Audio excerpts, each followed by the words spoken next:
जितनी देर शिव भक्ति में लगे रहो, जितनी देर भगवान शंकर के भजन में लगे रहो, जितनी देर शिव तत्व में लगे रहो, उतनी देर आप सत्य का मार्ग पकड़ कर रखो, उतनी देर आपका सत्य आपके पास में होना चाहिए। और जब सत्य का मार्ग पकड़ कर रखोगे शिव मंदिर के अंदर, शिव महापुराण के अंदर, भगवान शंकर की कथा के अंदर, तो फिर वो निभाने वाला भी तुम्हारा देव अधिदेव महादेव होगा, वो निभा लेगा। अब राजा विराट शिव जी के मंदिर में बैठे हैं और दुर्योधन के गुप्तचर दुर्योधन के सेवक आकर कर रहे हैं, तुमने कर जमा नहीं करा, तुमने टैक्स जमा नहीं करा,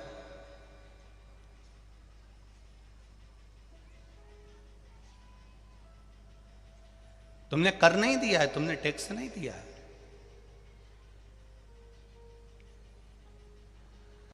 विराट कह रहे हैं मेरे पास में धन नहीं है, मैं शिव मंदिर में बैठा हूं, भगवान शंकर की आराधना कर रहा हूं, भगवान शंकर की पूजन कर रहा हूं, मैं भगवान शिव की भक्ति कर रहा हूं और सत्य कह रहा हूं कि मेरे पास में टैक्स जमा करने के लिए, कर देने के लिए मेरे पास में धन नहीं है, मेरे पास धन नहीं है। अब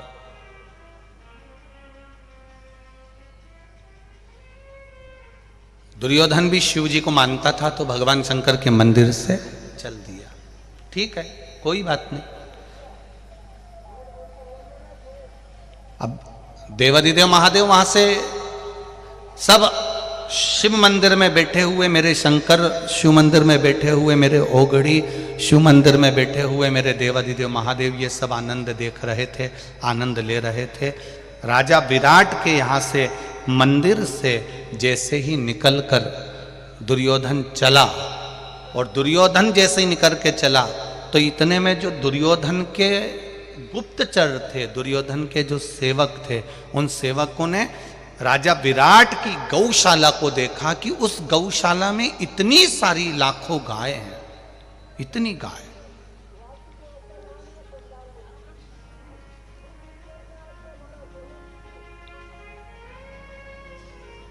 इतनी सारी गाय इस पूरे गौशाला में है। और इतनी सारी गाय जब गौशाला में है तो गुप्तचर ने कहा इतनी सारी गाय गौशाला में है, तो राजा विराट की गौशाला में जब गायों को देखा, राजा विराट की गौशाला में जब गायों को देखा, देखने के बाद दूतों ने दुर्योधन से कहा एक काम करते हैं, अगर ये कर नहीं दे सकता, अगर ये कर्जा नहीं दे सकता, कर प्रदान नहीं कर सकता, तो एक काम करते हैं, इसकी गायों को लेकर चल सकते हैं, इसकी गाय लेकर चलते हैं। दुर्योधन ने कहा इतनी लाखों गाय को लेकर जाएंगे, ये अच्छी बात नहीं है, इतनी लाखों गाय को अगर अपन लेकर जाएं ये अच्छा नहीं है, श्रेष्ठ नहीं है, तो फिर करना क्या पड़ेगा। तब दुर्योधन के गुप्तचर ने, दुर्योधन के जो साथी थे, उन्होंने कहा एक काम करो, गाय के सोने के सींग लगे हैं, गाय की पीठ सोने की बनी हुई है, गाय के पाँव में सोने के नूपुर लगे हुए हैं, गाय के गले में सोने की घंटी लगी हुई है, गाय की पूंछ पर सोने का आनंद लगा हुआ है, एक काम करो पूरा सोना उतार लो। अब देखिएगा जरा, बहुत समझ की कथा है ये, बहुत ध्यान देने वाली कथा है। गाय के सोने के सींग निकालो, गाय की सोने की पीठ निकालो, गाय के सोने के खुर निकालो, गाय के सोने की घंटी निकालो, सोने का जितना सामान गाय के शरीर पर था वो सब निकाल लो। तब दुर्योधन से ये बात कही कि दुर्योधन क्या ऐसा कर सकते हैं? तो दुर्योधन ने कहा नहीं नहीं नहीं नहीं, देखो गौ माता के शरीर पे से इतना सारा सामान निकालेंगे ये अच्छी बात नहीं है। दुर्योधन ने मना करा पर नहीं माने गुप्तचर। और तब दुर्योधन ने कहा एक काम करो, अगर कुछ मत निकालो, लाखों गाय अगर इसकी गौशाला में है तो लाखों गाय को लेकर वापिस चलो और अपने हस्तिनापुर में इन गायों को ले जाकर रख लो। केवल माता रुक्मणी जी से भगवान कृष्ण कहते हैं कि रुक्मणी सुनो, मैंने पांडवों का साथ नहीं दिया है, मैंने राजा विराट का साथ दिया है जिसने शिव मंदिर में बैठकर सत्य बोला था। उसके बाद भी दुर्योधन ने उसके साथ हरकत करी, उसने सत्य बोला, उसके बाद में भी उसके साथ में हरकत करी।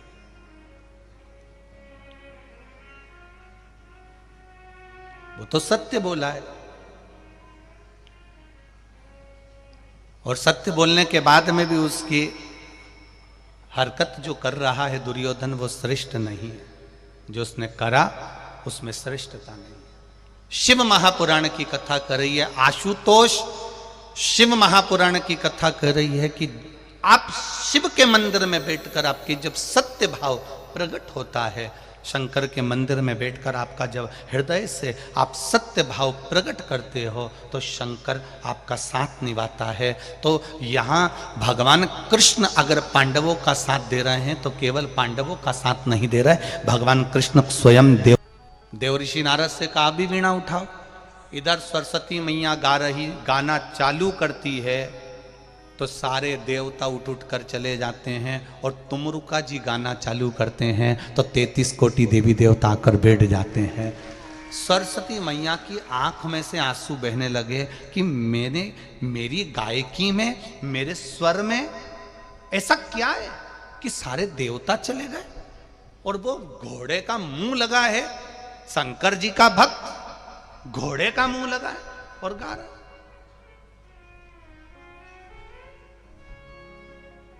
कितना भाव। एक जगह पे मीराबाई गा रही थी, मीराबाई भजन गा रही थी तो वहां पर तानसेन निकल कर जा रहे थे, स्वर के सम्राट। तानसेन ने सुना मीराबाई गा रही है तो तानसेन को बड़ा दुख हुआ। तानसेन ने कोयला उठाया, उठा के दीवाल पे रख दिया, कृपया राग में गाएं, क्योंकि मीराबाई राग नहीं जानती थी, मीराबाई तो प्रेम से गा रही थी। तानसेन ने दीवाल के ऊपर लिख दिया कृपया राग में गाएं। मीराबाई भजन गाकर उठी, जो देखा तो दीवाल पर लिखा था कृपया राग में गाएं। तो मीराबाई ने पूछा ये किसने लिख दिया? तब लोगों ने कहा तानसेन निकल कर गए थे, स्वर के सम्राट, जिनकी आवाज सुनने के लिए तो अकबर भी आनंद करता है, जिसको सुनने के लिए सब बैठे रहते हैं, बड़ी बड़ी सभाएं होती हैं, वो तानसेन ने लिखा है मीराबाई तुम्हारे लिए लिखा है कृपया राग में गाएं। मीराबाई ने कोयला उठाया, जहां लिखा था राग उसके आगे लिख दिया अनु। क्या लिखा? जम के बोलो जरा, अनु। अब क्या हो गया वो? अनुराग। अब उसका पूरा पढ़ो, कृपया बोलो बोलो बोलो, अनुराग में गाएं। तानसेन वहां से निकलकर फिर गया तो उसने देखा कि यहां पर मैंने लिखा था कृपया राग में गाएं, तो ये अनु किसने लिख दिया? तो क्या मीराबाई ने लिखा है। तानसेन मीरा के पास गए, मीरा मैंने तुझे राग गाने के लिए बोला और तूने अनु लिख दिया। मीराबाई कहती है तानसेन तुम गाते हो अकबर को प्रसन्न करने के लिए, राजा को प्रसन्न करने के लिए, मीरा गाती है गिरधर को प्रसन्न करने के लिए। राजा राग देखता है और भगवान, बोलो रे छत्तीसगढ़ वालों, अनुराग देखता है। भगवान कभी राग नहीं देखेगा, भगवान अनुराग देखेगा। भगवान को नहीं चाहिए तुम्हारी राग वाग, रख लो तुम्हारे पास। रात को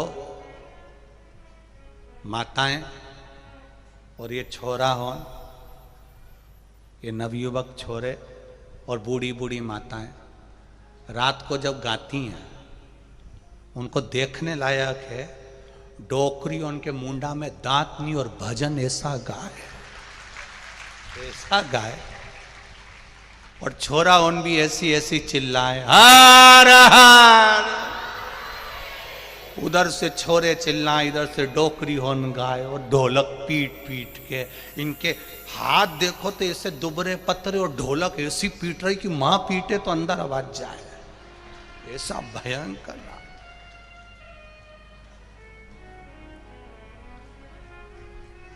और कोई तो नाच रही, कोई गा रही, कोई घूम रही, कोई भाई बैठी बैठी डोल रही। एक वीडियो देखा था हमने, तुम्हारे छत्तीसगढ़ के लोग बहुत वीडियो डालते हैं, तो वो वीडियो देखा था। तो उसमें एक मई बैठ गई और कोई डोकरी भजन गा रही, तो वो यूं ही घूम रही फिर कन्नी जैसी वही। तो और हमारा तो निवेदन है, बालोदा बाजार या आसपास के जितने शहर लगे हैं, कौकड़ी गांव के जितने आसपास में नगर लगे हैं, ये नज़ारा बार बार देखने को नहीं मिलेगा। आओ, दर्शन करो और अपने जीवन को धन्य बनाओ। कोई चाय फ्री बांट रहा है, कोई बिस्कुट बांट रहा है, कोई पोहा बांट रहा है, कोई हलवा बांट रहा है, कोई बिस्कुट के पैकेट बांट रहा है, कोई कॉफ़ी पिला रहा है, कोई दूध पिला रहा है, कोई भोजन खिला रहा है, कोई पूड़ी सब्जी बांट रहा है। धन्य है छत्तीसगढ़ की धरा। आप लोगों को साधुवाद देता हूँ, बहुत बहुत बहुत साधुवाद है आप लोगों को। अपने धन का सदुपयोग किया है आपने, अपने धन का।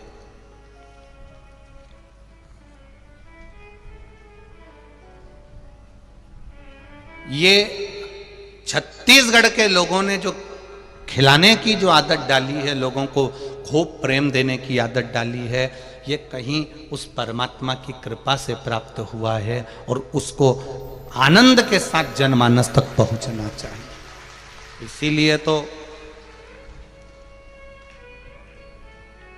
दे रहे हैं, जिनके मंदिर में राजा विराट ने सत्य कह दिया था और उसको जानकर भी दुर्योधन ने गौ माता का हरण कर लिया था।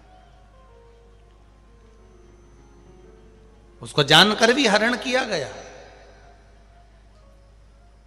गौ माता का हरण कर लिया गया। आप जाओ शिव के मंदिर, आप जाओ भगवान शंकर की चौखट पर, आप यहां तक शिव महापुराण की कथा कह रही है। शिव महापुराण की कथा यहां तक वर्णन कर रही है, जरा ध्यान से सुनिएगा कि खेती करो, किसान भाई अगर फसल बो रहा है, सोयाबीन बो रहा है, गेहूं बो रहा है, चना बो रहा है, चावल लगा रहा है, धान की खेती कर रहा है, मूंग की खेती कर रहा है, तो यहां तक शिव पुराण की कथा कह रही है कि खेती तुम करो, पर जिस दिन पहली बार खेत में जमीन पर तुम पांव रखो तो पहला जल मेरे शंकर भगवान का चढ़ा हुआ जल तुम्हारे पास में होना चाहिए, जिससे वो फसल भी तुम्हें प्राप्त हो तो शिव की कृपा से प्राप्त हो, देवाधिदेव महादेव की करुणा से प्राप्त हो।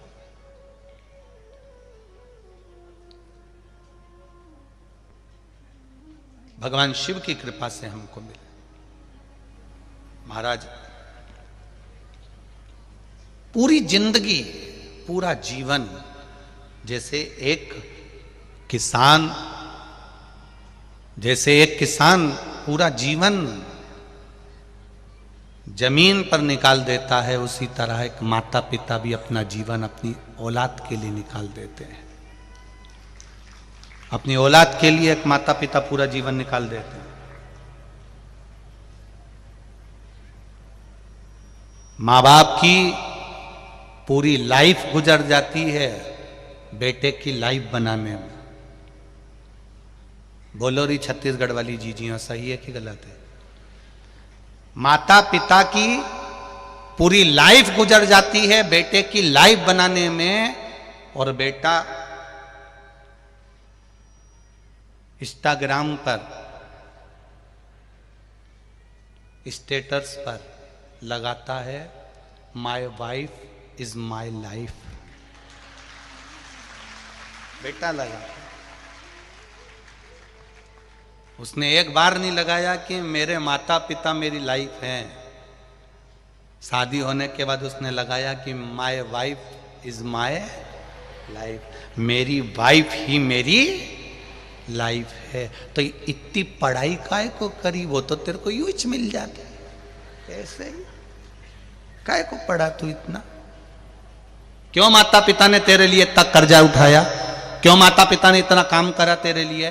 दिन रात खेत में काम करता रहा, दिन रात जमीन में काम करता रहा, गीले में उसके पांव तक गलने लगे। जब धान की खेती करता है तो पांव तक उसके गीले गीले रहते हैं, ठंड बैठ जाती है शरीर में, श्वास की दमे की तकलीफ हो जाती है उसको, ठंड गर्मी बारिश सब ऐसे निकालने के लिए। और बेटा जब बड़ा हो जाता है, वो लाइफ जब बन जाती है, खूब पढ़ लेता है, शादी भी माता पिता कर देते हैं, तब स्टेटस पे लगा देता है, इंस्टाग्राम पर डाल देता है, फेसबुक पर डाल देता है, my wife is my life. तब उस माता पिता को स्टेटस देखना नहीं आते, माता पिता को उसका मोबाइल चेक करना नहीं आता, पर तुमने भले डाल दिया, तुमने भले डाल दिया कि माय वाइफ माय लाइफ, तुमने भले डाल दिया, पर इतना याद रखना, माता पिता तेरा मोबाइल चेक नहीं करेंगे, माता पिता तेरा कमरा चेक नहीं करेंगे, माता पिता तेरा स्टेटस चेक नहीं करेंगे, पर वो जिसके भरोसे पर उसने तेरी लाइफ बनाई है, वो तो तेरा सर्वस्व चेक करने वाला बैठा हुआ। सर्वस्व जिसने तेरी लाइफ बनाने में सहयोग दिया है, वो देवाधिदेव महादेव ने, वो तो संभालेगा, वो तो साधेगा। पीछे आवाज नहीं जा रही है भाई, उस साइड पीछे पंडाल में आवाज नहीं है।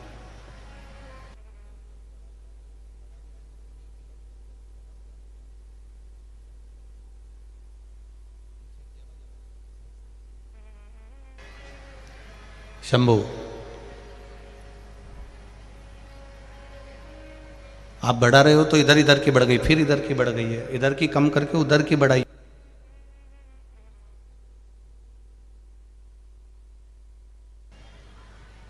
अपनी जिंदगी, अपना जीवन,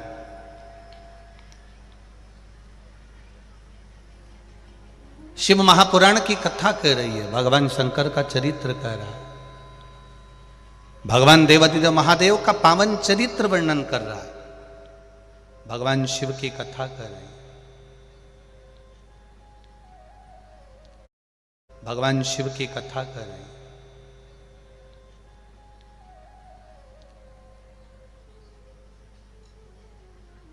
घर के माता पिता भी शिव का एक स्वरूप होते हैं, घर के बुजुर्ग भगवान शंकर का एक स्वरूप होते हैं। कोई कहे हमारे माता पिता भेद करते हैं, कोई कहे कि वो बड़ों को चाहते हैं, छोटे को चाहते हैं, कोई के मंझले को चाहते हैं, कोई के चौथे नंबर को चाहते हैं, कोई के तीसरे नंबर को चाहते हैं, कोई के दूसरे नंबर को चाहते हैं, कोई के पहले नंबर को चाहते हैं, कोई कहे पांचवें नंबर को चाहते हैं। शिव पुराण की कथा कर रही है, वो किसी को भी चाहे, पर कर्तव्य तुम्हारा, कर्तव्य तुम्हारा होना चाहिए कि वो जन्मदाता है तुम्हारे, इसलिए तुम उनका आदर करो, तुम उनका सम्मान करो, तुम उसका सत्कार करो। वो जन्मदाता है तुम्हारे।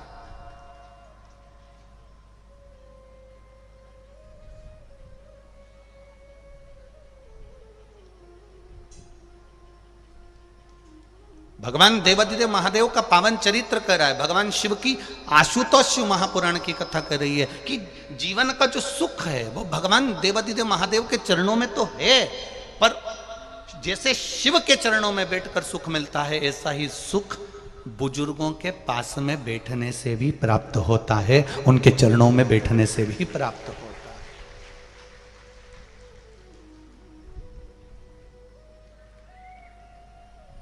एक पत्नी हमेशा अपने पति को रुआब दिखाती है, छत्तीसगढ़ की नहीं,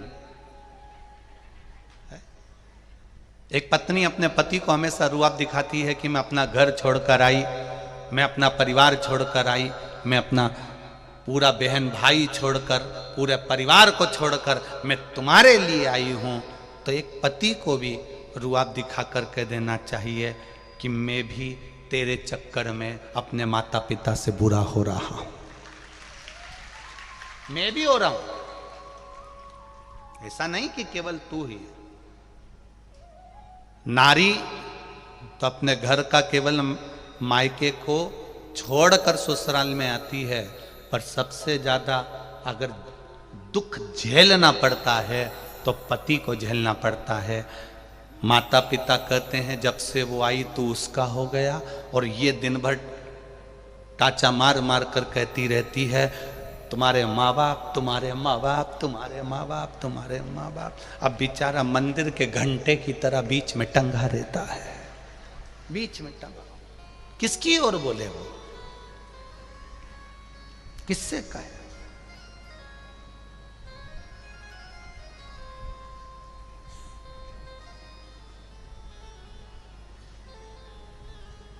किसको जाकर कहे कि वो ये सब चीजें, वो कह नहीं सकता। फिर भी पत्नी कुछ कहती है तो भी सुनता है, माता पिता कहते हैं तो भी वो सुनता है। उसकी जो लाइफ है, उसका जो जीवन है, उसका जो एक आनंद है, वो सब कुछ त्याग कर पत्नी और माता पिता में शादी के कम से कम 15 साल तक वो माता पिता और पत्नी में सांझा बिठाने में ही निकाल देता है। दुकान से आएगा तो सांझा बिठाएगा, जाएगा तो सांझा बिठाएगा, वो पूरा काम बस यही करता रहता है। इसको भी समझाएगा, उनको भी समझाएंगे, इसको भी समझाएगा, उनको भी समझाएंगे। पर शिव महापुराण की कथा कह रही है सबको समझाने से अच्छा है इस दिल को समझाकर महादेव के चरणों में ले जाकर छोड़ दो, अपने आप सब समझ में आना चाहिए। करो शिव की भक्ति। आशुतोष शिव महापुराण की कथा है। आशुतोष भगवान का मात्र स्मरण करने वाला, आशुतोष भगवान का मंत्र जाप करने वाला, आशुतोष भगवान के नाम का केवल उच्चारण करने वाला सुख पा जाता है, केवल आनंद पा जाता है, केवल उच्चारण।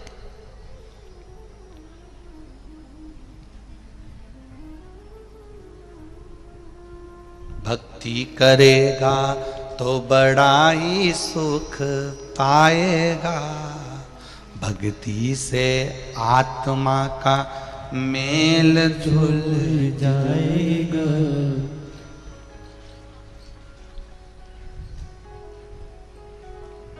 इस संसार में आने के बाद में थोड़ा थोड़ा भगवान का भजन चित्त स्मरण हम सब करते रहे।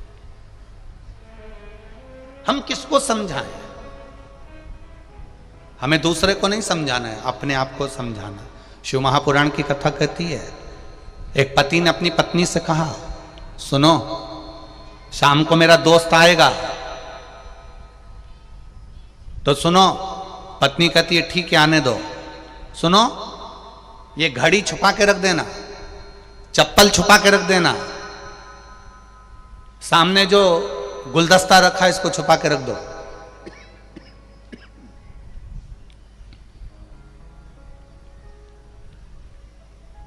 घड़ी छुपा दो, चप्पल छुपा दो, सामने सामान रखा है उसको छुपा दो, मोबाइल छुपा के रख दो। इतने में पत्नी ने बोला क्या तुम्हारा दोस्त चोर है जो तुम बोल रहे हो कि घड़ी छुपाओ, ये छुपाओ, वो छुपाओ? पति बोला नहीं, वो अपने सामान को पहचानता है, चोर वो नहीं है, चोर हम हैं जो हम उसके यहां से सामान लेकर आ गए। हमको लग रहा है कि सामने वाला व्यक्ति बेकार है, हमको लग रहा है उसने ऐसा कह दिया, हमको लग रहा है वो ऐसा है, पर शिव पुराण कहती है बुरा जो देखन में चला बुरा न मिला कोई। हम जितने बुरे हैं संसार का कोई व्यक्ति उतना बुरा नहीं। अपने आप को समझाओ। शिव मंदिर में जाना, भगवान शंकर की चौखट पर जाना, भगवान शिव के दरवाजे पर जाना, तो ये कभी मत कहना कि उसने ऐसा कह दिया, उसने वो बोल दिया, उसने ऐसा कह दिया। नहीं नहीं नहीं, शंकर जी के मंदिर में जाकर कहना, भोलेनाथ बस कोई कुछ भी कहे पर तू मेरे साथ में है, मेरा विश्वास करता है मैं सारे झंझट से, सारी दंगल में से बाहर निकल जाऊंगा, क्योंकि तू मेरे साथ में है। हम उसके प्रति पूर्ण समर्पित हो जाएं, हम पूर्ण समर्पण हमारा भगवान के प्रति हो जाए, पूर्ण समर्पण।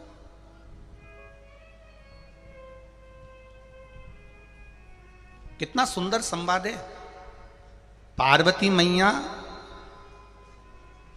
सती मैया का अवतार है। राजा हिमालय राज के घर में माता पार्वती का जन्म हुआ। मैनावती की गोद में माता पार्वती जी खेली। 5 वर्ष की आयु माता पार्वती जी की हुई और उन्होंने शिव जी का भजन चालू कर दिया। केवल 5 वर्ष की आयु थी माता पार्वती जी की और वो भगवान शंकर के शिवलिंग का निर्माण कर रही हैं, जलाधारी बना रही हैं, उसकी पूजन कर रही हैं। पार्वती मैया तब बेलपत्र भी नहीं जानती थी कि ये बेलपत्र है। पार्वती मैया तब जानती नहीं थी कि ये शिव जी को पत्ती चढ़ती है।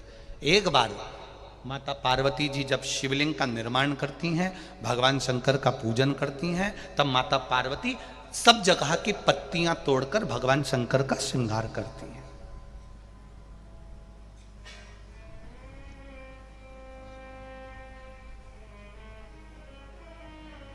पार्वती मैया शंकर जी का श्रृंगार कर रही और उनकी माता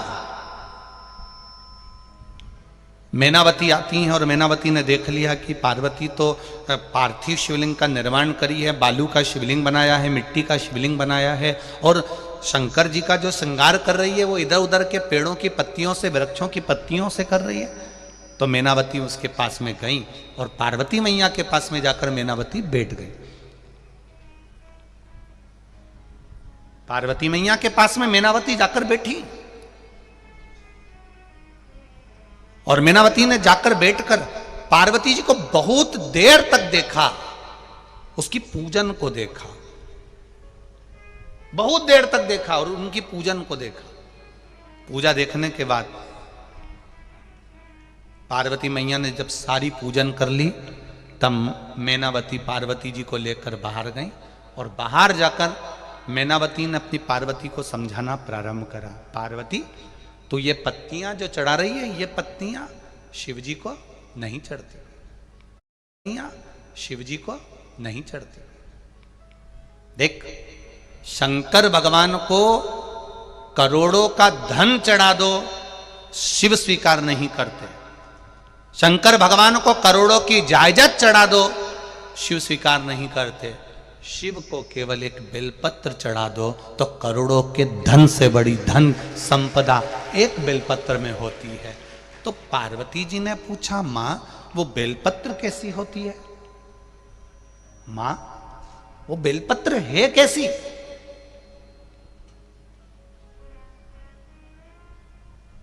अब किसी ने एक प्रश्न किया, गुरुजी पार्वती जी के नयन अश्रु से बेलपत्र बनी है। तो ये तो तुमने पार्वती जी के जन्म के बाद की कथा सुनी है, पर बेलपत्री का जो जन्म है, बेलपत्र का जो प्रागट्य है, ये पार्वती मैया से पहले जो माता उमा हो गई, जिनका विवाह भगवान महेश के साथ में हुआ, वो माता उमा के समय की ये बेलपत्र है। अब सोचो 50 जन्म पहले माता पार्वती के, 50 जन्म पहले माता उमा का जन्म हो चुका था, इतने जन्म पहले की ये बेलपत्र है।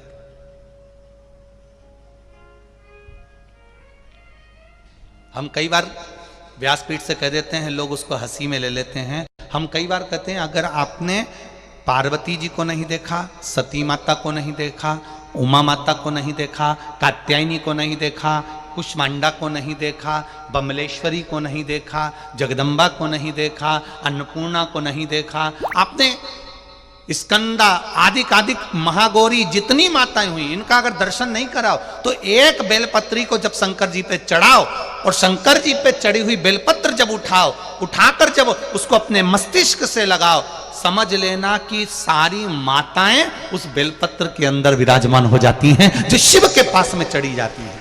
एक बेलपत्री में 64 योगनियां विराजमान है, एक बेलपत्री में 33 कोटि देवता विराजमान है, एक बेलपत्री में अष्ट भैरव विराजमान है, एक बेलपत्री में अष्ट विनायक विराजमान है, एक बेलपत्री में अष्ट लक्ष्मी विराजमान है, एक बेलपत्री में 33 कोटि देवताओं का आनंद विराजमान है। वो बेलपत्र कोई साधारण नहीं होता। पार्वती तू शिव जी को एक बेलपत्र चढ़ा। ये माता मैनावती अपनी पार्वती को कह रही है। कहां कह रही है? पूजन वाली जगह से बाहर ले जाकर। अब जरा समझ लीजिए, छत्तीसगढ़ के और जितने लोग आस्था चैनल पर कथा सुन रहे हैं, जितने लोग फेसबुक यूट्यूब पर सुन रहे हैं और जितने लोग यहां बैठकर कथा सुन रहे हैं, मैनावती में और हम में अंतर है। हम व्यक्ति को टोकते कहां पर हैं? भगवान की जब वो पूजन कर रहा होता है तब।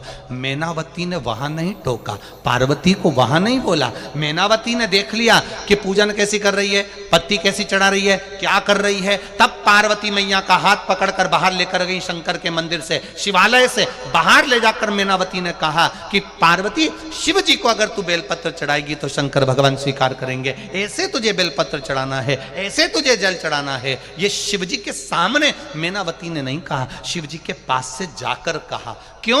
अगर मैनावती कहती है मैं शंकर जी के सामने बैठकर तुझे अगर ज्ञान दूंगी तो वो ज्ञान श्रेष्ठ नहीं होगा। भगवान को लगेगा कि मैनावती को इतना अहंकार आ गया, इसलिए मैं वहां ज्ञान नहीं दे सकती। मैं तो भोलेनाथ जी के चरणों की दासी हूं, बाहर जाकर समझाऊंगी। और हम उल्टे हैं। कई माताओं की आदत रहती है, मंदिर में कोई पूजन करने आई और इसने टोकना, इधर मत बैठो, उधर बैठो, ऐसे मत चढ़ाओ, ऐसे चढ़ाओ, ये मत करो, ऐसा करो, तो समझ लेना ये मैनावती से भी ऊंची है। मैनावती से भी ऊंचा ज्ञान इसमें आ गया, जो ये शंकर जी के सामने बैठकर ज्ञान दे रही है। माता ब्रह्मा जी की धर्म पत्नी ब्रह्माणी को अहंकार आ गया था, सरस्वती को अहंकार आ गया था, वीणा देवी को अहंकार आ गया था कि मुझ में स्वर की आनंदता है, मैं स्वर की देवी हूं, मुझ में संगीत भरा है, मुझ में स्वर भरा है, मुझ में विद्या भरी है, मुझ में ज्ञान भरा हुआ है। ब्रह्मा जी ने जान लिया कि इसको इतना अहंकार आ गया, ब्रह्मा जी उसको शिव जी के पास ले गए। शंकर जी ने जान लिया कि सरस्वती को इतना अहंकार है, शंकर जी ने एक सभा रखी। इंद्र के यहां पर सभा चल रही थी, सब बैठे थे, देवादिदेव महादेव उस जगह पर पहुंच गए। तुमरुका जी आ गए, शंकर भगवान के भक्त तुमरुका जी, जिनके हाथ में वीणा है, करताल है, मुख घोड़े का लगा है, मुख घोड़े का लगा।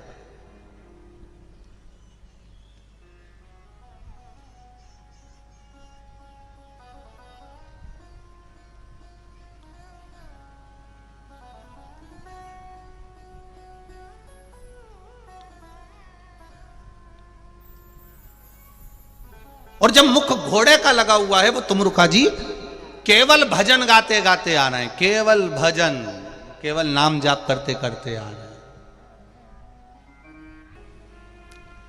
छत्तीसगढ़ का सबसे प्रबल धान के कटोरे का सबसे प्रिय त्योहार कल आ रहा है।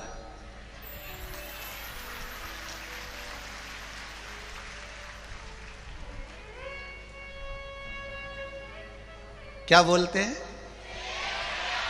छेर छेरा, माई कोठी के धान हरे तेरा।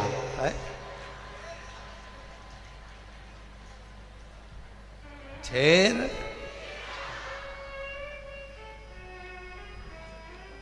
स्वयं अन्नपूर्णा मैया अपने किसान भाइयों के घर पर जाकर भिक्षा मांग लेती है महादेव को देने के लिए। ये वो त्योहार छे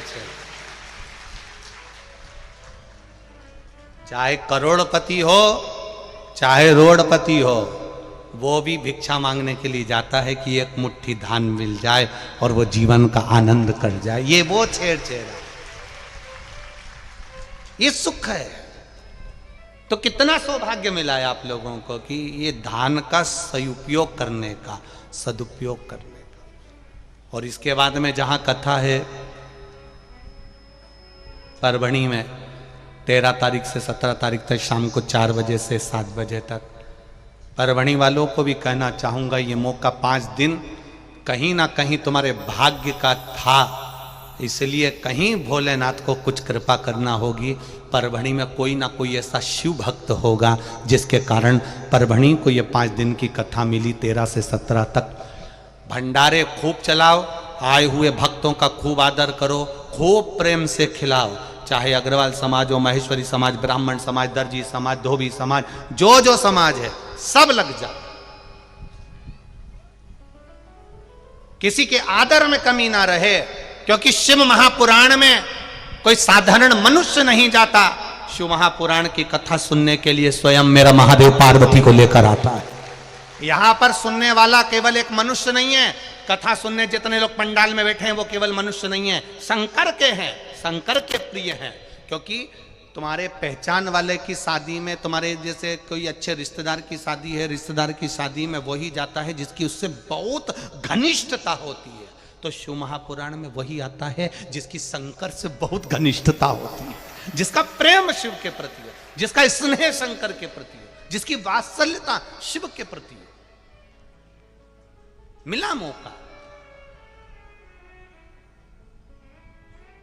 कल किसी ने एक मैसेज करा था, गुरुजी आपकी सब कथा 1 बजे से आती है, 2 बजे से आती है, 11 बजे से आती है, कभी 10 बजे से आती है। अब की बार की कथा जब माघ के महीने में चालू हो रही है और वहाँ चल रही है परभणी में, तो शाम को 4 से 7 क्यों दिया?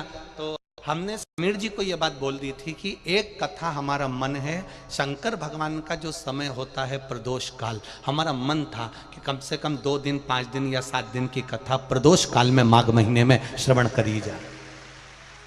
तो माघ महीने की जो कथा है 5 दिन की, वो आप लोगों को वो आनंद के साथ प्रदोष काल में शिव का जो समय है, शंकर का जो समय है, उस प्रदोष काल में हमें श्रवण करने को मिलेगी। तो पूरे माघ महीने का फल तुम्हारी झोली में आकर रखा जाएगा, इसलिए उस कथा का समय लिया है शाम प्रदोष काल का समय 4 से 7 का। भक्ति का बल बढ़े, विश्वास बढ़े।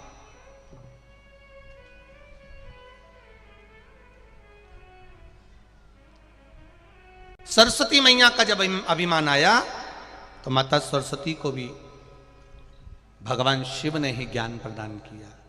बहुत ध्यान देना इस कथा में। अगर शिव मंदिर में कोई पूजन कर रहा है, शंकर जी के मंदिर में कोई अनुष्ठान कर रहा है, आपको आता है, आप महाज्ञानी हैं, आप विद्वान हैं, आप बहुत बड़े आचार्य हैं, आपके पास में बहुत विद्वत्ता बड़ी भरी हुई है, तो भी हमारी शिव पुराण कथा कहती है आप कितने बड़े भी विद्वान बन जाओ, पर किसी का अनुष्ठान चल रहा है, कोई कुछ बोल रहा है, कोई कुछ बता रहा है, उस जगह पर अपने को कभी गलती नहीं छाटना। अगर बोलना है तो बाहर निकलकर उसको बुलाकर बोल दो कि तुमने ये गलती कर दी है, तुमने ये गलती करी है, उसको बाहर निकाल के बोलो। विद्वान की विद्वत्ता, एक श्रेष्ठ विद्वान की विद्वत्ता वो नहीं होती कि भगवान के सामने, सबके सामने आप बैठ कर किसी व्यक्ति का अपमान करो, ये विद्वत्ता नहीं कहती है। पार्वती की माता, पार्वती जी की माता जी मैनावती ने पार्वती जी का हाथ पकड़ा, 5 वर्ष की माता पार्वती जी, और बाहर ले जाकर कहती हैं कि शिव जी को अगर तुम्हें चढ़ाना तो बेलपत्र चढ़ाना, भगवान शंकर का श्रृंगार ऐसे करना, भगवान शिव को तुम ऐसे सजा देना, भगवान शंकर को ऐसे जल चढ़ा देना, भगवान शंकर को ऐसे दूध चढ़ा देना, भगवान शंकर को ऐसे धतूरा चढ़ा देना। ये माता मैनावती अपनी पुत्री पार्वती जी को समझा रही, अपनी पार्वती को कह रही, शिव जी के सामने नहीं कहा, भगवान शंकर के सामने नहीं कहा।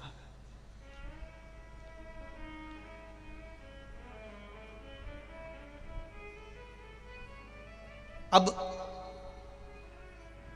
जैसा माता जी ने समझाया था मैनावती ने, वैसा वैसा माता पार्वती पूजन करना प्रारंभ कर दी। अब पूजन कर रही माता पार्वती, तो पूजन का फल क्या मिला? पूजन करते करते पार्वती जी वन में चली जाती है, वन में शिव जी की आराधना करती है, फिर भगवान देव अधिदेव महादेव माता पार्वती को प्राप्त हो जाते हैं। हम भी पूजन करते हैं, आप और हम भी पूजन करते हैं, आप और हम भी शिव मंदिर जाते हैं, आप और हम भी शंकर का अनुमोदन करते हैं, शंकर का भजन करते हैं। पर अब हमको मालूम पड़ गया कि शंकर जी के ऊपर जो जल का पात्र टंगा रहता है वो शिव जी की 5 बेटियां हैं। अब हमको मालूम पड़ गया कि जहां से जल बहता है उसके बीच में जो जगह होती है उस जगह पर कौन होती है? जम के बोलो, अशोक सुंदरी। क्या आपको पहले मालूम था क्या? नहीं। अब हमको मालूम हो गया कि यहाँ अशोक सुंदरी है। अब हमको मालूम पड़ गया कि यहाँ गणेश जी हैं। अब हमको मालूम पड़ गया यहाँ कार्तिकेय जी हैं। अब हमको मालूम पड़ गया जहाँ शिवलिंग रखा है वहां पर पार्वती जी का हस्त कमल है। अब हमको मालूम पड़ गया ऊपर से जहाँ जल गिर रहा है वहां शिव जी की 5 बेटियां हैं। अब हमको मालूम पड़ गया जहां से पानी नीचे गिरता है और जहां तक जाता है उस बीच में पानी जितनी दूर चलता है वहां 33 कोटि देवी देवता विराजमान होते हैं। ये हमको ज्ञात हो गया। ये काय से ज्ञात हुआ? जब हमने शिव महापुराण की कथा को सुना, पढ़ा और स्मरण किया, तब हमें मालूम पड़ा कि कथा में ऐसा वर्णन है।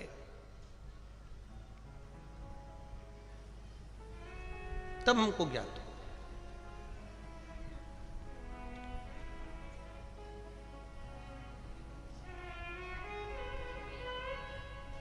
जब तक हमें ज्ञात नहीं होता तब तक हम जानते नहीं। अब देखो एक पत्र आया है,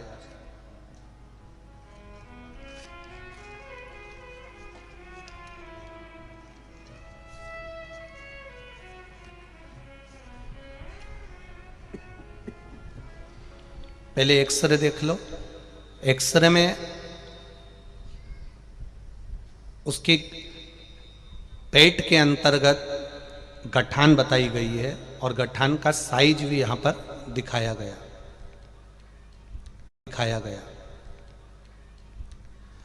अब पत्र देखिए। मेरा नाम गीता कुशवाहा है। मैं बिलासपुर तिकरा छत्तीसगढ़ से आई हूं। कहीं बैठी हो तो हाथ हिलाइएगा। गीता जी कुशवाहा, कहीं बैठी हो तो हाथ हिलाइएगा।